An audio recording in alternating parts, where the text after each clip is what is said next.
हम तुम्हारे थे ओ साईं, हम तुम्हारे हैं नहीं। पहले बोलना है तुम हमारे थे ओ साईं, तुम हमारे हो,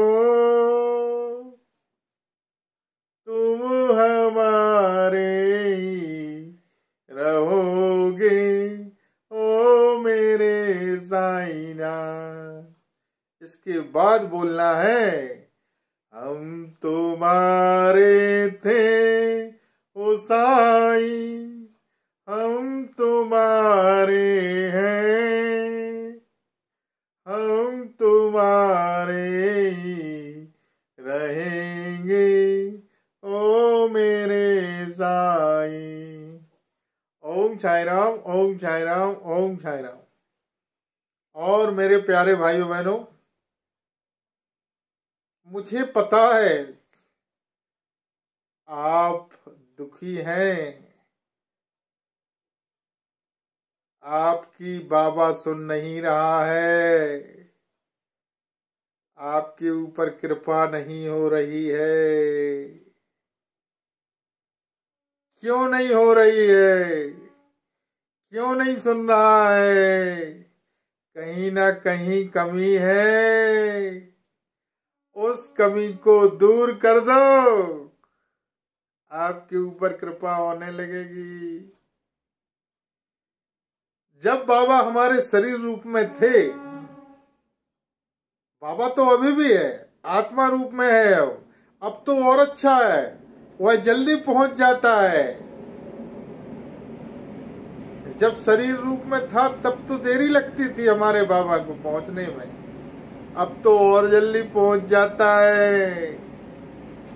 यह सब हमारे ऊपर निर्भर करता है।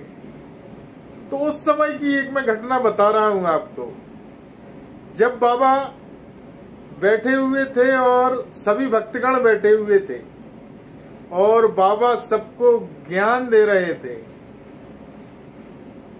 ईश्वर के बारे में बता रहे थे, प्रभु के बारे में, अल्लाह के बारे में। बाबा सर्वज्ञानी थे, सभी मजहब का ज्ञान रखते थे। हमारे हिंदू देवी देवताओं के बारे में भी, मुस्लिम समाज के अनुयायी जो थे उनके बारे में, अल्लाह ताला के बारे में, सबके बारे में ज्ञान था। तो एक बार बाबा ईश्वर है इसके बारे में बता रहे थे। उनमें से एक पंडित जो अपने आप को ज्ञानी समझता था, वह खड़ा हो गया और कहने लगा, मुझे इस पे यकीन नहीं है कि भगवान होता है। जब सभी लोग चले गए, बाबा ने कहा तुझे अभी बताएंगे, समझाएंगे। तो सभी व्यक्तियों के जाने के बाद जब वह बाबा के नजदीक आया और कहने लगा, मैं सब नहीं मानता कि ईश्वर होता है, ईश्वर भी ईश्वर कुछ नहीं होता, मैं नहीं मानता। तो बाबा कहते हैं, कैसे मानोगे तुम? आपको कैसे यकीन होगा, ये बताएं। तो उस व्यक्ति ने बोला, चलो आज मैं अभी प्रण लेता हूं, 24 घंटे तक मैं भोजन नहीं करूंगा। यदि आपका ईश्वर है, आपका खुदा है, तो वो मुझे भोजन खिला के दिखा दे तो मैं मान जाऊंगा कि ईश्वर होता है। बाबा ने कहा, ऐसा ही होगा।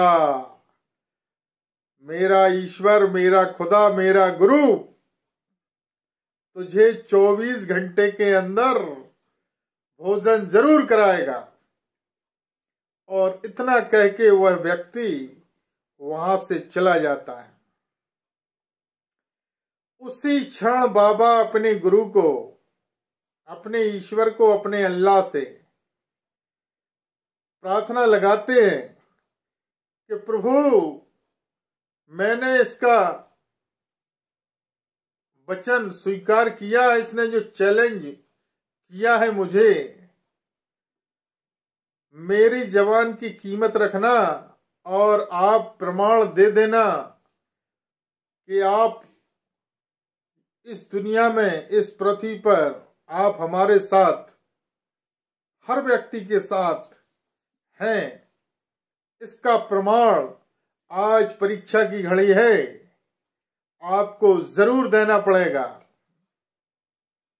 बाबा प्रार्थना लगा देते हैं। जब वह व्यक्ति अपने घर पहुंचता है तो उसकी मां कहती है, बेटा इतनी देर से तुम कहां था, तूने भोजन ही नहीं किया, चला भोजन कर ले जल्दी से, गरम गरम मैं पकवान खाना बना रही हूं। तो कहता है, मां आज मैं भोजन नहीं करूंगा। बाबा के पास में गया था और बाबा से शर्त लगी है कि ईश्वर होता है, जबकि मुझे यकीन नहीं है। यदि ईश्वर होता तो इतनी परेशानी जो हम जूझ रहे हैं, ऐसा होता क्या? इतना कह के वह अपने घर से भी चला जाता है। जब वह रास्ते में जा रहा होता है तो एक जगह गंगा जली पूजन का भोजन चल रहा होता है। वहां का एक व्यक्ति बुलाता है, पंडित जी भोजन करके जाएं, मेरी माँ का 13वीं दिन का भोजन है और आप मुझे आशीर्वाद दें और भोजन करके जाएं। मैं आपको बुलाने के लिए घर भी गया था, परंतु आपके दर्शन नहीं हुए। तो वह व्यक्ति बोलता है, आज मैं भोजन नहीं करूंगा, क्षमा करें।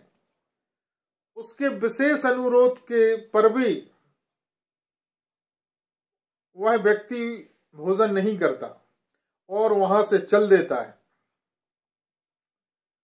रास्ते में चलते चलते वह सोचता है कि मुझे बहुत से व्यक्ति भोजन के लिए प्रेरित कर रहे हैं, तो मैं कहीं अकेले में छुप जाता हूं ताकि मुझसे कोई भोजन की ना कह सके। वह रास्ते में चलते चलते एक पीपल के पेड़ पर चढ़ जाता है और वहां बैठ जाता है और वचन ले लेता है खुद से कि मैं यहां से 24 घंटे के बाद ही नीचे उतरूंगा और फिर जाके बाबा को बताएंगे कि आपका ईश्वर नहीं है, वह मुझे भोजन नहीं करा सका। कुछ ही देर में क्या देखता है, वहां से कुछ व्यक्ति दौड़ते हुए निकलते हैं, जो कि कोई व्यापारी वर्ग के व्यक्ति महसूस हो रहे थे, और उनका कोई पीछे करता हुआ कोई व्यक्ति दौड़ते हुए दिखते हैं उसको। तो जो व्यक्ति आगे दौड़ रहे थे वह अपना सामान उसी पेड़ के नीचे रख के भाग जाते हैं। पीछे क्या देखता है, डाकू चोर व्यक्ति उनका पीछा कर रहे थे हथियार लेके। तो वह अपनी जान बचाकर वहीं पेड़ के नीचे अपना सामान छोड़कर भाग जाते हैं।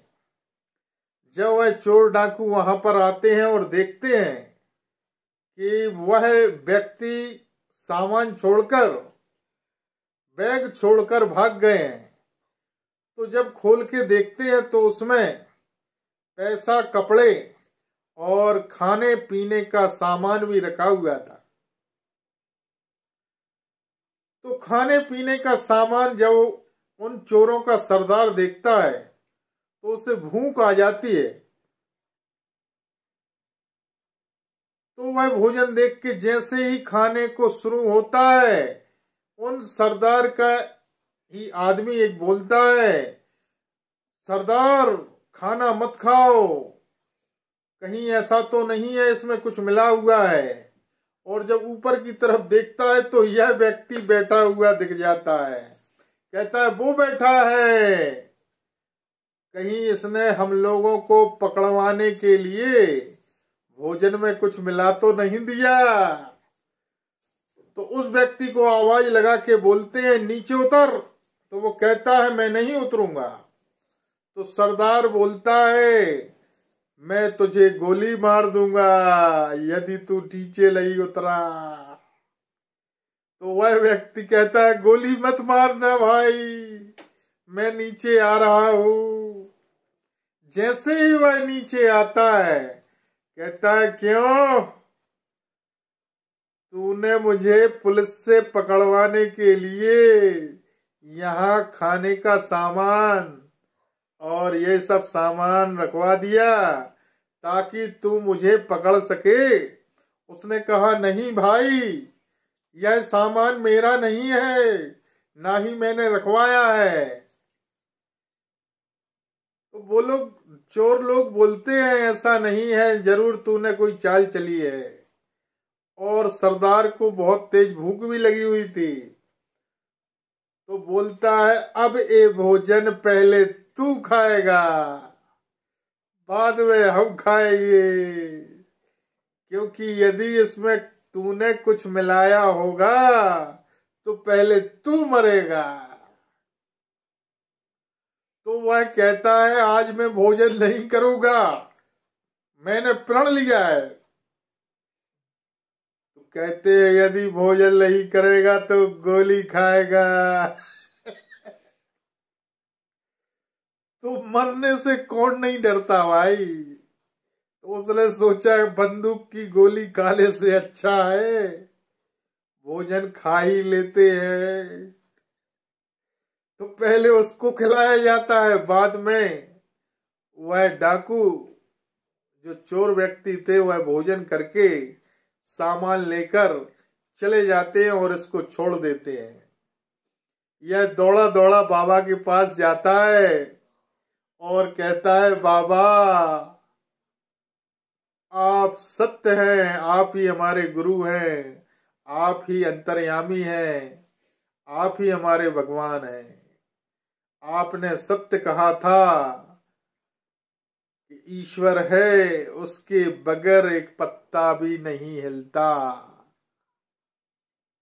ये बात अखंड सत्य है जो बार बार हम बोलते हैं कि यह हम कर रहे हैं, हम चला रहे हैं, यह मेरा है। यहाँ हम कुछ भी नहीं कर रहे हैं, सब कुछ चलाने वाला ईश्वर है, हमारा साईं है जो हर जगह व्याप्त है। यह आपके पास साक्षात नहीं आएगा, यह किसी न किसी के माध्यम से आपकी सहायता कर देता है। किसी भी व्यक्ति की आत्मा में विराजमान होकर आपको दर्शन दे देता है। और हम ढूंढते फिरते हैं कि बाबा आएगा। बाबा आपके पास कई बार आ चुका है और आपने इतनी गलती की है कि आप उसे पहचान नहीं पाए और बाबा चला जाता है। फिर हम माफी मांगते हैं बाबा हमें माफ कर दीजिए। बाबा हमें फिर से माफ कर देता है। बाबा फिर से आता है और फिर हम गलती करते हैं और कहते हैं हमारे ऊपर कृपा नहीं हो रही है। कैसे होगी भाई? पहले आप अपना अहम मैं शब्द हटा दीजिए, मैं की जगह साईं जोड़ दीजिए। जो कुछ भी चला रहा है साईं चला रहा है, जो कुछ भी है साईं का है। तेरा तुझको अर्पण क्या लागे मेरा। इस तरीके से जब आप बोलने लगेंगे आपके ऊपर मेरे बाबा की कृपा होना शुरू हो जाएगी। और एक बार जब हमारा बाबा हाथ पकड़ लेता है तो इस जन्म तो ठीक है, वह 7 जन्मों तक आपका साथ नहीं छोड़ेगा और आपका जीवन धन्य हो जाएगा। आप ईश्वरमय हो जाएंगे। यदि आपको हमारी वीडियो पसंद आई हो तो लाइक, शेयर और सब्सक्राइब करना ना भूलें। फिर भी यदि आपका किसी भी प्रकार का कोई काम नहीं बन पा रहा है और आपकी समझ में नहीं आ रहा है कि क्या किया जाए, तो आप हमारे साईं परिवार से जुड़ें। ऐसा हो नहीं सकता कि आपके ऊपर कृपा ना हो।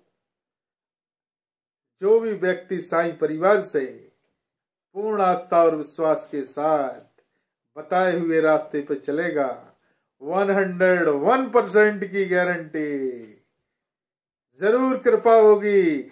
चाहे वह कितनी भी बड़ी से बड़ी परेशानी क्यों ना हो, कितना भी बड़ी स्वास्थ्य बीमारी क्यों ना हो, कितनी भी बड़ी धन का अभाव हो, कोई काम नहीं बन पा रहा है, ऐसा हो नहीं सकता कि ना हो। यदि आपको हमारा वीडियो पसंद आया हो तो लाइक, शेयर और सब्सक्राइब करना ना भूलें। ओम साई राम, ओम साई राम, ओम।